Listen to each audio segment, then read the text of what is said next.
everyone's time is worth money, right? Time is money. And so why spend, and I'm by no means saying that these programs are a substitute for an entire book or an entire blog.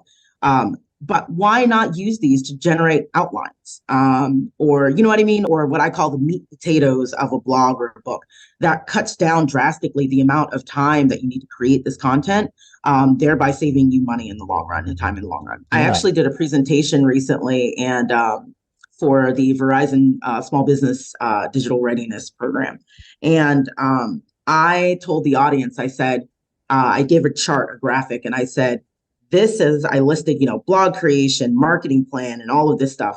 And I said, it on average would take you about 101 hours a month to generate all of this content.